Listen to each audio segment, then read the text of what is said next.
যে ব্যক্তি দাঁড়িয়ে আছে তার কাছে একটা লোহার আংটা দিয়ে বসে থাকা ব্যক্তির এই ভিতর দিয়ে এত দূর করে চিরে ফেলে দিচ্ছে, আর গল গল করে রক্ত বেরাচ্ছে। ও ভীষণ চিৎকার করে। অতঃপর এখান থেকে আংটাটা বের করে বাম গালের মধ্যে ঢুকে এত দূর চিরে আনছে। সে চিৎকার করছে। মুহাম্মদুর রাসূলুল্লাহ সাল্লাল্লাহু আলাইহি সাল্লাম এই দৃশ্য দেখে বলছেন, হাই হাই হাই মান হাওলাই, আরে আরে আরে কি ঘটলো কি ঘটনা, এদেরকে এরকম শাস্তি কেন দেওয়া হচ্ছে? তারা দুজন যারা আমার ডান হাত আর বাম হাত ধরেছিল, তারা আমাকে বলছে চলেন সামনে চলেন। আমি কোনো কথা বললাম না। আমিটা হচ্ছে মুহাম্মদ সাল্লাল্লাহু আলাইহি সাল্লাম, আমি কোনো কথা বললাম না। আমি তাদের সাথে চলতে শুরু করলাম। কিছু দূর যাওয়ার পরে দেখছি একজন ব্যক্তি আরামকে দাঁড়ায়, যেমন করে শুয়ে শুয়ে বিশ্রাম করে ওরকম করে শুয়ে আছে।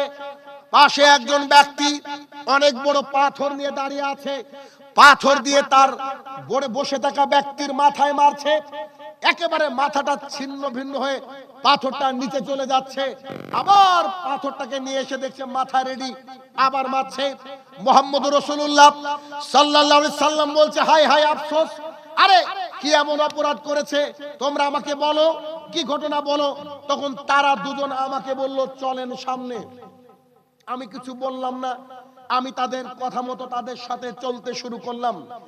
কিছু দূর যাওয়ার পরে দেখি একটা তন্দুরের মতো জায়গা, 1 মিনিট গোলা বা কুঠি বুঝেন তো, ধান রাখার জায়গা, এরকম তন্দুরের মতো জায়গা, ওর মধ্যে দাউ দাউ দাউ দাউ করে আগুন জ্বলছে। হঠাৎ করে তিনি দেখতে পেলেন যে যখন আগুনের লেলিহান অগ্নিশিখা উপরের দিকে যাচ্ছে, একজন নারী একজন পুরুষ উলঙ্গ এরকম করে একে অপরে ধরে আছে। আর আগুনের লেলিহান শিখা যখন উপরের দিকে উঠছে, ওদেরকে উপচে ফেলে দেবে। আর তারা বাপরে মারে করে চিৎকার করছে। হাজার হাজার নারী আর পুরুষ উলঙ্গ হয়ে জড়া ধরে আছে। তখন রাসূল সাল্লাল্লাহু আলাইহি ওয়াসাল্লাম বলছে, হাই হাই হাই, আরে এরা কি অপরাধ করেছে, কি এমন পাপ করেছে এই শাস্তি দেওয়া হচ্ছে? তখন তারা তাকে বলছে, আপনি কথা বলেন না, চলেন তো। আল্লাহ রাসূল সাল্লাল্লাহু আলাইহি ওয়াসাল্লাম বলছে, আমি কোনো কথা বললাম না, চলতে শুরু করলাম। কিছু দূর যাওয়ার পরে দেখছি একটা বিশাল বড় নদী, যে নদীর পানি স্বাভাবিক নয়, রক্তের মতো লাল। তার মধ্যে কিছু মানুষকে দেখলাম সাঁতার দিয়ে কুলে মানে ডাঙাতে উঠবে, আর ডাঙাতে একজন ব্যক্তি পাথর নিয়ে দাঁড়িয়ে আছে। যেই ব্যক্তি উঠতে যাচ্ছে তার মুখ বরাবর পাথর দিয়ে মারছে, হা করে মুখের মধ্যে পাথর নিয়ে আবার চলে যাচ্ছে, আবার রাখার চেষ্টা করছে। তখন মুহাম্মদ সাল্লাল্লাহু আলাইহি ওয়াসাল্লাম বলছে, হাই হাই আফসোস, এরা কারা? তখন তারা দুজন বলছে, আপনি সামনে চলেন তো। হাদিস কত লম্বা আপনাকে দেখাচ্ছি। অতঃপর রাসূল সাল্লাল্লাহু আলাইহি ওয়াসাল্লাম বলছেন, তারা দুজন আমার 2 হাত ধরে নিয়ে যেতে লাগলো। আমি চলতে শুরু করলাম। চলতে চলতে চলতে দেখি বিশাল বড় একটা সবুজ বাগান। যে বাগানের মধ্যে আমি প্রবেশ করার সাথে সাথে দেখছি বিশাল বড় একটা গাছ। গাছের নিচে একজন ব্যক্তি সুদর্শন, খুব লম্বা একজন ব্যক্তি বসে আছে। তার আশেপাশে কিছু বাচ্চা ছেলেরা খেলাধুলা করছে। আর বাম দিকে তাকিয়ে দেখলাম একজন মানুষ যেমন খানা বাড়িতে রান্না করে বড় বড় লাকড়ি দিয়ে, ঠিক তেমন করে একবারে জাহান্নামের আগুন, গনগনে আগুনকে রেডি করছে। আমি মুহাম্মদ সাল্লাল্লাহু আলাইহি ওয়াসাল্লাম দেখে বললাম, হাই হাই আফসোস, এই আগুন কার জন্য? তারা আমাকে বলল, ওই গাছে উঠেন তো। মুহাম্মদ সাল্লাল্লাহু আলাইহি ওয়াসাল্লামকে তারা দুজন বলছে, গাছে উঠেন। তখন বলছে, আমি তো গাছে উঠতে পারি না, আচ্ছা আমরা আপনাকে সাহায্য করি। তারা দুজন আমাকে ধরলো, আমি গাছের উপরে উঠলাম। গাছের উপরে উঠে দেখছি একটা ঘর, যে ঘরের মধ্যে আমাকে প্রবেশ করালো। ওয়াল্লাহি, আল্লাহর কসম, এত সুন্দর ঘর আমি মুহাম্মদ সাল্লাল্লাহু আলাইহি ওয়াসাল্লাম কোনোদিন দেখিনি। কি যে সুন্দর ঘর! ওই ঘরের মধ্যে দেখলাম নারী, পুরুষ, ছোট বড়, বৃদ্ধ, সব বয়সী মানুষ ঘুরে বেড়াচ্ছে। অতঃপর তারা আমাকে ঘর থেকে বের করলো। ঘর থেকে বের করার পর আরেকটা ডালের উপরে উঠালো। আমি উপরের দিকে উঠলাম। উঠার পরে দেখছি আগের যে ঘর দেখেছি তার চেয়ে আরো বেশি সুন্দর। ওই ঘরের মধ্যে ঢুকে দেখছি যে কিছু বয়স্ক মানুষ আর কিছু ইয়াং মানুষ। এখানে শুধু ছেলেরা আছে, মেয়েরা নেই। অতঃপর রাসূল সাল্লাল্লাহু আলাইহি সাল্লামকে বলল উপরের দিকে তাকান। হাদিসটা এত দূর বললাম, বাকিটুকু বক্তৃতার শেষে বলবো। এতটুকু মনে রাখবেন। মনে আপনাদের না থাকলে আমার থাকবে, টেনশন করেন না। তবে এতটুকু বুঝেন, একটা হাদিসে যদি আমি চাই সারা রাত বক্তৃতা করব, আপনারা কেউ পেশাব করতে উঠবেন না ইনশাআল্লাহ। হাদিস মানুষকে পরিবর্তন করতে পারে, ইতিপূর্বে করেছে, করবে এবং করছে। আসেন একটু দেখাই। এবার দেখেন, সামুরা ইবনে জুনদুব রাদিয়াল্লাহু তাআলা আনহু একজন সাহাবী। তিনি বলছেন প্রত্যেকদিন ফজরের সালাত আদায় করার পর, নামাজ পড়ার পর আল্লাহ নবী সাল্লাল্লাহু আলাইহি ওয়াসাল্লাম এদিকে ঘুরে বসতেন। এখান থেকে শিক্ষা, আপনার ইমাম যখন আপনাকে নামাজ পড়াবে, যখন সালাম ফেরাবে, তার দায়িত্ব হচ্ছে মুক্তাদির দিকে মুখ করে বসবে। এখানে একটা মাসালা শুনে নিন। ইমাম সাহেব কি করবে? সালাম ফেরানো হলো, ও মুক্তাদির দিকে ঘুরে বসবে। এটা যে ইমামের বৈশিষ্ট্য। এবার তিনি ঘুরে প্রতিদিন বলতেন, তোমরা কি কেউ স্বপ্ন দেখেছো? স্বপ্ন দেখলে আল্লাহর রহমতে তিনি তাবির ব্যাখ্যা করে দিতেন। স্বপ্নের ব্যাখ্যা সবাই করতে পারে না, আলেম ছাড়া, বড় মানুষ ছাড়া। বড় মানুষ মানে কোরআন এবং সুন্নাহ জাননেওয়ালা মানুষ ছাড়া। আচ্ছা, অতঃপর আমাদের দিকে ঘুরে বসলেন। কে বলছে? এরা সাহাবীরা। ঘুরে বসে তখন তিনি বললেন, এই সাহাবীরা, তোমরা কি কেউ স্বপ্ন দেখেছো আজকে? তো সাহাবীরা বলছে, আজকে আমরা কেউ স্বপ্ন দেখিনি, কেউ দেখিনি। তখন তিনি বলছেন, জি আমরা স্বপ্ন দেখেছি, আমরা স্বপ্ন দেখেছি। ভাই দেখেন তো ওখানে কারা, হয় বসতে বলেন না চলে যেতে বলেন। ভাই এখানে মানুষ মনোযোগ সহকারে কথা শুনছে।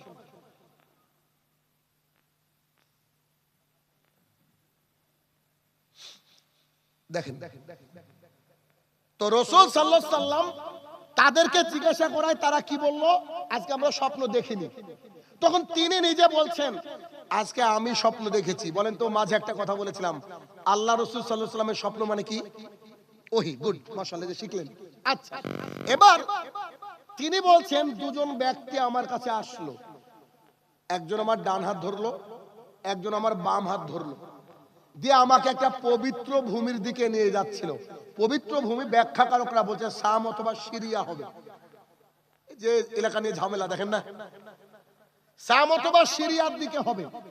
তো তারা যখন আমাকে নিয়ে যাচ্ছিল, নিয়ে যেতে যেতে যেতে যেতে যেতে যেতে হঠাৎ করে দেখছি একজন ব্যক্তি বসে ছিল, আর তার পাশে একজন ব্যক্তি দাঁড়িয়ে ছিল। দাঁড়িয়ে থাকা ব্যক্তির হাতে ছিল লোহার আংটা। এক মিনিট, বড়শি দিয়ে মাছ ধরেছেন কেউ? দেখেছেন? ওই বড়শির সাইজটা যদি এত বড় হয় কেমন হবে? এরকম বাঁকানো, ঠিক না? অত বড় লোহার একেবারে ধারালো আংটা ডান গালের মধ্যে ঢুকে একেবারে এখান থেকে চিরে ফেলছে এত দূর, আর গল গল গল গল করে রক্ত বেরাচ্ছে। এখান থেকে বের করে নিয়ে আবার বাম গাল চিরছে, আবার বাম গাল দিয়ে রক্ত বেরাচ্ছে, এসে আবার ওখান থেকে বের করে ডান গাল আবার রেডি, আবার ডান গাল চিরছে। তখন রাসূল সাল্লাল্লাহু আলাইহি ওয়াসাল্লাম বলছে, হাই হাই, এরা কারা? ওই যে দুজন ব্যক্তিকে বলেছিল, সেই দুজন ব্যক্তি হাদিসের শেষে গিয়ে ব্যাখ্যা দিচ্ছে, ওইটা আপনাদেরকে শোনাবো আমি। তখন রাসূল সাল্লাল্লাহু আলাইহি ওয়াসাল্লাম জিজ্ঞাসা করলেন, এরা কারা যারা এমন অপরাধ করেছে, এই শাস্তি দেওয়া হচ্ছে? তখন ওই ব্যক্তি দুজন মুহাম্মদ সাল্লাল্লাহু আলাইহি ওয়াসাল্লামকে বলছে, এরা হচ্ছে দুনিয়ার ওই শ্রেণীর মানুষ যারা কথা বললে মিথ্যা কথা বলতো। কত সহজ না মিথ্যা কথা বলা? এটা কিন্তু কবরের হাদিস, কবরের শাস্তি শোনাচ্ছে আপনাকে। আচ্ছা, বক্তা স্টেজে উঠে বসেছে, বসে বলছে, আব্দুল কাদের জিলানী রহমতুল্লাহ আলাই মায়ের পেট থেকে 18 পারা কোরআন মুখস্থ করে আল্লাহ দুনিয়াতে এসেছেন।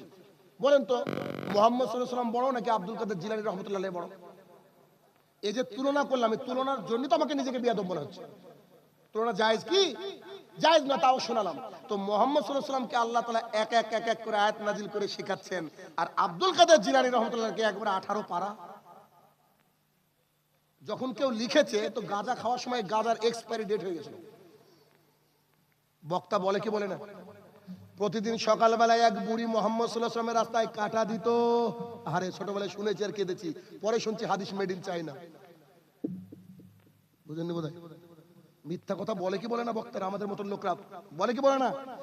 যারা মিথ্যা কথা বলে তাদের গালকে চিরে দেওয়া হচ্ছে। অতএব এখানে বসে কথা বলা খুবই কঠিন।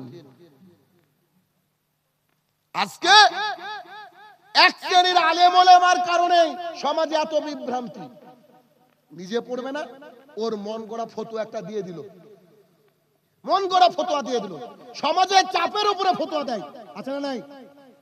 কিন্তু রাসূল সাল্লাল্লাহু আলাইহি ওয়াসাল্লাম যখন খুতবা দিতেন চোখ মুখ লাল হয়ে যেত। তার পৃথিবীর সবচেয়ে ভালো মানুষের নাম হচ্ছে মুহাম্মদ সাল্লাল্লাহু আলাইহি ওয়াসাল্লাম। তাকে তার এলাকার মানুষ টিকতে দেয়নি, তাকে পালিয়ে যেতে হয়েছে হিজরত করে। আপনার আমার ইমাম এত মার্কেট পায় কি করে? সেই কে একজন বলছিল এলাকায় কিছু মানুষ সহি তরিকায় হেঁটে বলছে আহলে হাদিস, আছে না নাই? এরকম বুকে হাত বেঁধে সালাত আদায় করে। আর এক শ্রেণীর ভাইরা আছে হানাফি ভাইরা। তো মানে মজার একটা ঘটনা দিয়ে আপনাকে উদাহরণ দিচ্ছি। একজন লোক নামাজে এই মানে সাইকেল নিয়ে যাচ্ছে, দিয়ে এদিকে ওর চাচা আর এদিকে ওর ভাই, একজন আহলে হাদিস আর একজন হানাফি।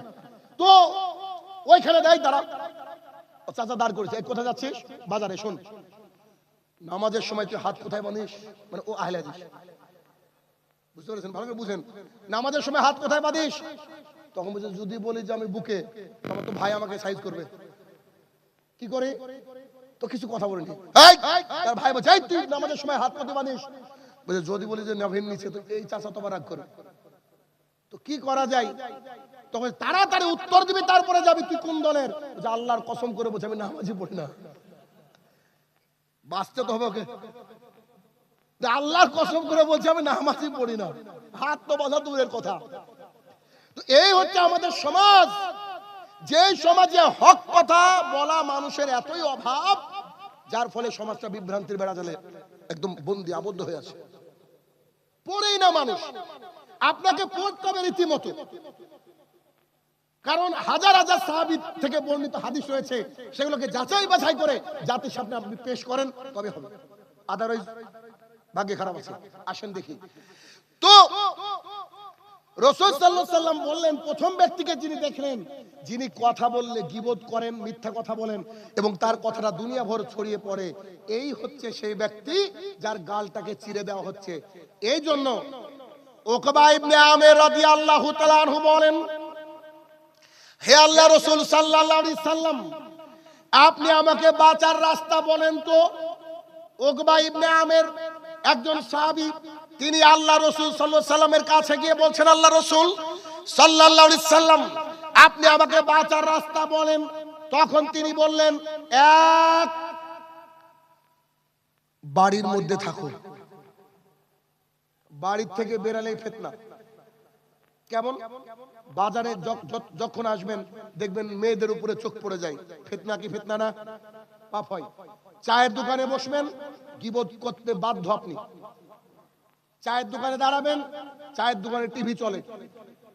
রাস্তার মোড়ে দাঁড়াবেন, গীবত চলে। আল্লাহ রাসূল সাল্লাল্লাহু আলাইহি ওয়াসাল্লামকে বাঁচার রাস্তা জিজ্ঞাসা করতেই তিনি বললেন, এক, ঘরের মধ্যে পড়ে থাকো। দুই, নিজের পাপের জন্য কাঁদো। যে পাপ করেছো এই পাপের জন্য একা একা কাঁদো আল্লাহর কাছে। তিন, জিহ্বাকে কন্ট্রোল করো, মুখকে কন্ট্রোল করো। এই তিনটে কাজ যদি করতে পারো তুমি বেঁচে গেলা। দেখেন এই তিনটের একটা করতে পারি না আমরা, পারি? খুব মুশকিল ভাইয়ের আমার। আবু হুরায়রা রাদিয়াল্লাহু তাআলা আনহু বলেন, রাসূল সাল্লাল্লাহু আলাইহি সাল্লাম বলেছেন, মানুষ বেশি জাহান্নামে যাবে দুইটা কারণে। এক, দুই পায়ের মাঝে যা আছে অর্থাৎ লজ্জাস্থান, আর দুই চোয়ালের মাঝে যা আছে জিভ। তার মানে মানুষ জাহান্নামে যাবে অধিকাংশ লজ্জাস্থানের কারণে আর মুখের কারণে, কারণ এই দুটা দিয়ে সবচেয়ে বেশি বড় বড় পাপ হয়। দেখেন আপনি, আল্লাহ রাসূল সাল্লাল্লাহু আলাইহি ওয়াসাল্লাম এই কথা বললেন।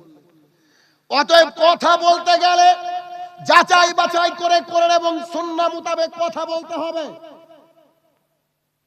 আব্দুল কাদের জিলানী রাহমাতুল্লাহ আলাইহি, তিনি অনেক বড় মানুষ ছিলেন, তাকে ভালোবাসতে হবে, তবে তার নামে মিথ্যা কথা বলা যাবে না। আবু হানিফা রাহমাতুল্লাহ আলাইহি ওই জামানার সবচেয়ে বড় আলেম ছিলেন, ইমামদের সর্দার ছিলেন, যার কারণে ফিক আমরা পেয়েছি। তার ব্যাপারে অতিরিক্ত বাড়াবাড়ি করা যাবে না। আহমদ ইবনে হাম্বল রাহমাতুল্লাহ আলাইহি 10 লক্ষ হাদিসের হাফেজ, তারপরেও তাকে প্রশ্ন করা হলে অধিকাংশের প্রশ্নের উত্তরে তিনি বলতেন আমি জানি না। 3 পাতা পড়ে আমরা ফতোয়া দেওয়া শুরু করেছি। 10 লক্ষ হাদিসের হাফেজ, তিনি বলছেন আমি জানি না। আমাকে মুখকে কন্ট্রোল করতে হবে। কেন?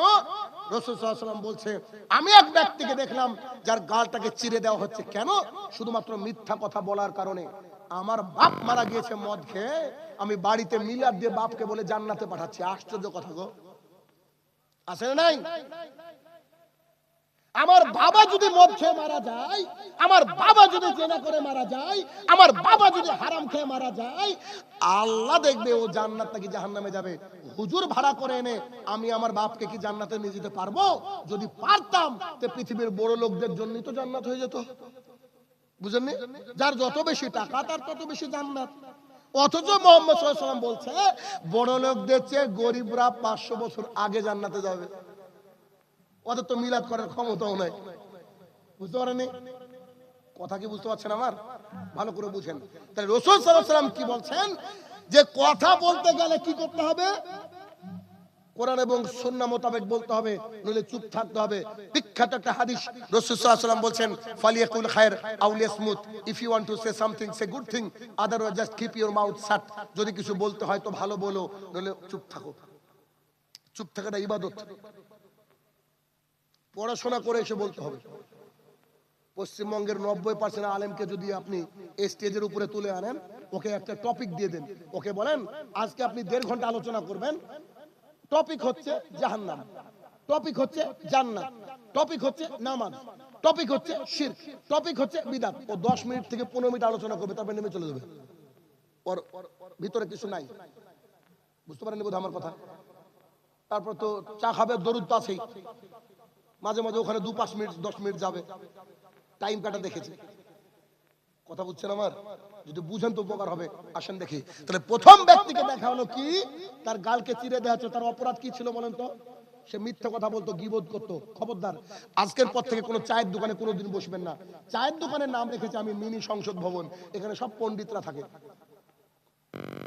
স্কুলে যাক আর না যাক সব পিএইচডি হোল্ডার। ওরে বাপ রে বাপ, কি যে ব্যাখ্যা বিশ্লেষণ শুরু করে দেয়, অথচ বাড়িতে এসে বোর হাতের গুতা খায় এসব লোকই। 1 কাপ চা 2.5 ঘন্টা গল্প, আছে না নাই? তারপরে আবার চায়ের দোকানে কি করেছে? টিভি। এদিকে আছে নাকি? চায়ের দোকানে টিভি ঢুকিয়েছে। আরে মাগরিবের নামাজ পড়ে চাচা টুপি খুলতে ভুলে গিয়েছে, ওখানে মিঠুনের সিনেমা দেখছে। চাচা মনে করছে জায়েজ, কেন? ওর হুজুর কোনদিন বলেনি না ওকে, এগুলো বলেনি তো। হুজুর খালি বলেছে যে আল্লাহ রাসূল সাল্লাল্লাহু আলাইহি ওয়াসাল্লামের নাম জপো, জান্নাতে নিয়ে যাওয়ার দায়িত্ব আমার। তুমি দাও দাও কবরে। বাস কত বড় সাইজের খাবার দেখবা। ও তুমি নিজের জমির আইল বুঝো, দলিল বুঝো, পর্চা বুঝো, আর কোরআন হাদিস বললে না হুজুর যা বলেছে তাই। আরে আবু জেহেলেরও দাড়ি ছিল, নরেন্দ্র মোদিরও আছে। অত সহজ না, জানতে হবে আগে দ্বীন ইসলাম। এক। অতঃপর রাসূল সাল্লাল্লাহু আলাইহি ওয়াসাল্লাম বলেন, 2 নম্বর মানুষকে আমি দেখলাম, ও আরাম কেদারায় যেমন করে শুয়ে থাকে তেমন শুয়েছিল। তার পাশে একজন ব্যক্তি একটা পাথর নিয়ে দাঁড়িয়েছিল। পাথর দিয়ে তার মাথা ভেঙে চৌচির করে দেওয়া হচ্ছিল। পাথর ওই নিচে পড়ে যাচ্ছিল, ওখান থেকে তুলে এনে আবার দেখছে মাথা রেডি, আবার মারছে। আল্লাহ টেকনোলজি, এভাবে মারতে শুরু করেছে। আল্লাহ রাসূল সাল্লাল্লাহু আলাইহি ওয়াসাল্লাম জিজ্ঞাসা করলেন এরা কারা? তখন তারা বলছে এরা হচ্ছে যারা কোরআন জানতো, কোরআন জানার পরেও ফজরে ঘুমিয়ে থাকতো। এবার প্রশ্ন, আমি যে মসজিদে নামাজ পড়লাম ওটা ওয়াক্তিয়া মসজিদ বোধহয় পাশে, আর পাশে হয়তো জুমা মসজিদ আছে, আমি দেখিনি। একেবারে ইমানদারির সাথে আজকে উত্তর দিন তো আমাকে, আজকে ফজরে কতজন লোক ছিল জুমার মসজিদে? জুমা মসজিদে 10 বার লোকজন কেমন? এলাকায় কত ঘর, ভোটার কত আছে? 250 ঘর না 250? ঠিক আছে, মোটামুটি বলছি ধরেন 250 ঘর লোক। আচ্ছা, যে মসজিদে আজকে ফজরে 10-12 জন ছিল, সেই মসজিদে জুমার দিনে কত লোক হয়? মানে জায়গা দেওয়া মুশকিল হয়ে যায় সময়টা, ঠিক না? হ্যাঁ, 150 হয়। এবার আপনি দেখেন যে ফজরে 10 জন আর জুমার দিনে 150 হয়। চাচা বলছে মানে উনি নামাজ পড়েন, বোঝা যাচ্ছে। আচ্ছা, এবার আপনাকে কিছু শোনাবো। সেটা হচ্ছে, যাদের 2002 সালে ভোটার লিস্টে নাম নাই এবং 25-এও নাই, তাদের কি নোটিশে ডাক পড়েছে না পড়েনি? বুঝেননি? যার নাম নাই তার তো ভাগ্যে খারাপ আছে, খারাপ আছে না? তো সেই লোককে ডিটেনশন ক্যাম্পে পাঠাবে তো, পাঠাবে তো, এটা স্বাভাবিক কথা। আচ্ছা, হাদিস আমি অনেক শোনাবো আপনাকে, তার আগে একটা কথা বলি। 4 জন ইমাম আছে প্রসিদ্ধ, 4 জন ইমাম। 1 নম্বরে আছে আবু হানিফা রাহমাতুল্লাহ আলাইহি। বলেন নাম বলেন। ইমাম শাফি, ইমাম মালিক, আহমদ ইবনে হাম্বল রাহমাতুল্লাহ আলাইহি, 4 জন সবচেয়ে বড় ইমাম, আমরা জানি তো। ইমাম আবু হানিফা রাহমাতুল্লাহ আলাইহি কিন্তু সাইডে রাখলাম, কেন রাখছি পরে বলছি। এই 3 জন ইমাম, তাদেরকে জিজ্ঞাসা করা হলো, কোন ব্যক্তি যদি 5 ওয়াক্ত নামাজ না পড়ে, 5 বেলা প্রতিদিন 5 বেলা নামাজ না পড়ে, তার শাস্তি কি হওয়া উচিত? তো 3 জন ইমাম বলছে ওদেরকে জবাই করে ফেলতে হবে। পৃথিবীতে বেঁচে থাকার কোনো অধিকার নাই। 3 জন ইমাম বলছে। 1 নম্বর ইমাম যিনি রয়েছেন, ইমাম আবু হানিফা রাহমাতুল্লাহ আলাইহি, তিনাকে জিজ্ঞাসা করা হলো, একজন মানুষ, একজন ছেলে সালাত আদায় করে না, নামাজ পড়ে না, বা 5 ওয়াক্ত নামাজ পড়ে না, তার শাস্তি কি? ইমাম আবু হানিফা রাহমাতুল্লাহ আলাইহি বলেন, তাকে জেলখানায় বন্দী করে দিতে হবে। শেষ হয়নি। তাকে জেলখানায় বন্দী করে দেওয়ার পর তাকে মারতে শুরু করতে হবে। মারতে মারতে মারতে মারতে ও যদি বলে যে আব্বা বা সাহেব ছেড়ে দেন, ছেড়ে দেন, এখনই নামাজে যাবো, আসরের ওয়াক্ত, ওকে ছেড়ে দিতে হবে। আর যদি মুখে স্বীকার না করে, ওকে মারতে মারতে মেরে ফেলতে হবে। 4 জন ইমামের কথা কি একই রকম হলো না? বুঝতে পারেননি? ওই 3 জন বলেছে সুযোগই নাই, কথাই শোনা যাবে না। আর আবু হানিফা রাহমাতুল্লাহ আলাইহি বলছে একটু সুযোগ দাও, মারো, লাঠি দিয়ে পিটো। মারতে মারতে মারতে মারতে মারতে হয় মেরে ফেলো, আর না হলে নামাজি বানাও। আপনার হানাফি তো, হানাফি তো ধরেন, হানাফি হচ্ছে, হানাফি তো বেশি। দেখি কজন সন্তানকে আজকে বন্দি করেন আর পিটান, এটা দেখা। আসেন একে একে বলছি। কোন ব্যক্তি যদি চুরি করে, তার হাত কেটে দিতে হবে, ইসলামিক শরিয়াত। আমাদের দেশে না, যে দেশে শরিয়াত আছে। কোন ব্যক্তি যদি জেনা করে, বিবাহিত পুরুষ বিবাহিতা নারী, এত দূর কোমর অবধি পুঁতে দিয়ে পাথর মেরে মেরে ফেলতে হবে। চুরি করলে শাস্তি কি? হাত কেটে ফেলতে হবে। জেনা করলে পুঁতে দিয়ে পাথর মেরে মেরে ফেলতে হবে। কিন্তু তারা যে অমুসলমান, হিন্দু, এটা বলা যাবে না। সে পাপ করেছে, কথা বুঝেন ভালো করে, সে পাপ করেছে। আল্লাহ সুবহানাহু ওয়া তাআলা বলছে, যে ব্যক্তি নামাজ পড়ে না ও মুসলমানই না। কথা কি বুঝতে পেরেছি? যে চুরি করেছে তখনও মুসলমান, কিন্তু পাপ করেছে, তাই হাত কাটা গেল। যে জেনা করেছে তখনও মুসলমান, কিন্তু ওকে মেরে ফেলা হলো মুসলমান হিসাবে। যে ব্যক্তি 5 ওয়াক্ত নামাজ পড়ে না, এই ব্যক্তি কি? কাফের, এ মুসলমানই না। কাফের কি জান্নাতে যাবে? যদি জান্নাতে যায় তো অমিত শাহ কি দোষ করলো? ও জান্নাতে যাবে। এবার দেখেন, আল্লাহ সুবহানাহু ওয়া তাআলা কোরআনুল কারীমের মধ্যে একেবারে স্পষ্ট বলেছেন, সূরা মুদ্দাসসির আয়াত নম্বর 42 এবং 43, আল্লাহ তাআলা বলেছেন, মা সালাকাকুম ফিস সাকার। একদল জাহান্নামীকে জিজ্ঞাসা করা হবে, তোমরা এই সাকার নামের জাহান্নামে আসলা কেন? ক্বালু, তারা সেই দিন বলবে, লাম নাকু মিনাল মুসাল্লিন, আমরা মুসল্লি ছিলাম না। কি ছিলাম না? এক মিনিট, এবার একটু রাস্তা আপনাদের আছে।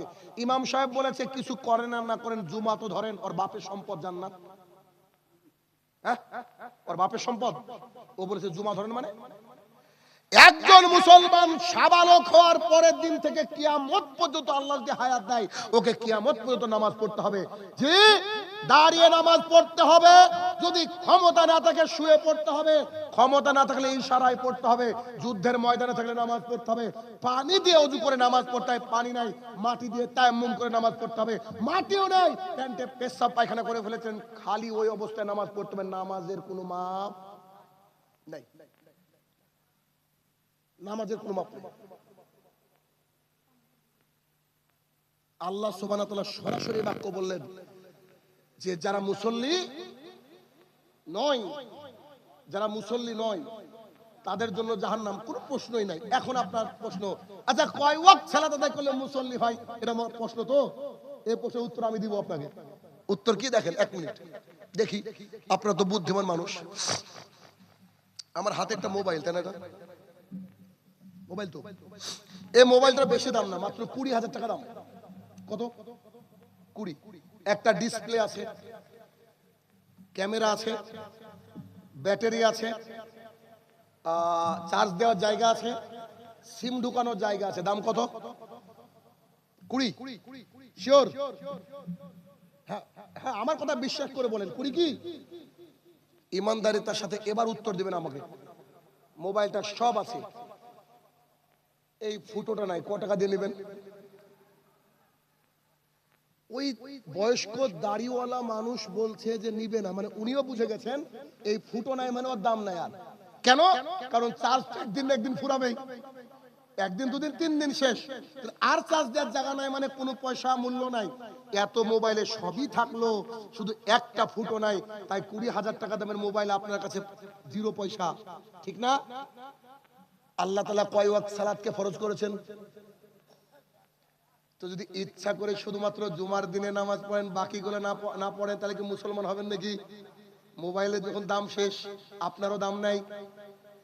প্রতিদিন আপনাকে 5 ওয়াক্ত নামাজ পড়তে হবে। এক ওয়াক্তে ইচ্ছে করে ছেড়ে দিলে সহি আলেমদের মত অনুসারে এ ব্যক্তি তখন কুফরি করলো। বুঝতে পারেননি? জোহরকে ইচ্ছা করে কেউ ছেড়ে দিল, ইচ্ছা করে জোহরকে ছেড়ে দিল, ওই মুহূর্তে ওই ব্যক্তি কাফের। যখন আসরে গেল আবার মুসলমান। কথা বুঝতে পেরেছি আমি? মানে নামাজ এতটা এসেনশিয়াল। আল্লাহ রাসূল সাল্লাল্লাহু আলাইহি ওয়াসাল্লাম বলেছেন যুদ্ধের ময়দানে যদি ওয়াক্ত হয়ে যায়, একদল যুদ্ধ করবে আর একদল নামাজ পড়বে, আর এই দলের নামাজ শেষ হয়ে গেলে এই দল যুদ্ধ করবে, এই দল নামাজ পড়বে। পৃথিবীতে একটা ইবাদত, যে ইবাদতে কোনো আপনার ছাড় নেই। কেন? রমজান মাস আসছে সামনে, আপনি এমন রোগী যে এই নামাজ পড়তে মানে রোজা করতে পারবেন না, আপনি যদি 1-1.5 কেজি চাল ভিখারি মিসকিনকে দিয়ে দেন, আপনার রোজা হয়ে যাবে। আপনার বয়স হয়েছে, আপনি খুব শেষের জীবনে এসে কয়েক লক্ষ টাকার মালিক হয়েছেন, হজ করতে যাবেন কিন্তু যেতে পাচ্ছেন না, আপনার 5 লাখ টাকা অন্যজনকে দিয়ে দিলে ও যদি হজ করে আপনার হজ হয়ে যাবে। রোজার বদল চলে, হজের বদল চলে, কিন্তু নামাজের বদল চলবে না। আপনি প্যারালাইসিস হয়ে গেছেন, ওযু করতে পাচ্ছেন না, তায়াম্মুম দিয়ে স্ত্রী মাটি এনে তায়াম্মুম করেছেন, তায়াম্মুম করে নামাজ পড়ছেন ইশারার মাধ্যমে। আপনার মুখটা আল্লাহ জবানটাকে বন্ধ করে দিয়েছে, সূরা ফাতিহা ভেতরে ভেতরে পড়ছেন, কুল হুয়াল্লাহু আহাদ ভেতরে ভেতরে পড়ছেন। যতক্ষণ চোখটা পিট পিট করে, অর্থাৎ আপনার জ্ঞান আছে, ততক্ষণ আপনাকে নামাজ পড়তে হবে। নামাজ ছাড়া একজন মানুষ মুসলমান থাকতে পারে? তাহলে ফজরে যে 10 জন বলে নেওয়া কি হবে? আমার বাড়ি থেকে আপনাদের বাড়ি খুব বেশি দূর না, আমার বাড়ি জলঙ্গি। আমি একটা সমাজ প্রতিষ্ঠা করেছি, আমি আমার নিজের কথা বলছি। অল্প বয়স ও অনেকের হাঁটুর বয়সের ছিলাম, আমি একটা সমাজ প্রতিষ্ঠা করেছি। শুনলে আশ্চর্য হয়ে যাবেন। আমার মসজিদ, জি আমার মসজিদ, গর্ব করে বলছি, আমার মসজিদে 5 ওয়াক্তে যতজন মুসল্লি মানে আছে সবাই 5 ওয়াক্তে সেম, মানে ফজরে 100তে 100 উপস্থিত। বুঝেননি? মানে ফজরেও যত, জুমার দিনও তত, মাগরিবে তত, ইশাতেও তত। জোহর আর আসরে একটু এদিক ওদিক হয়। কেন?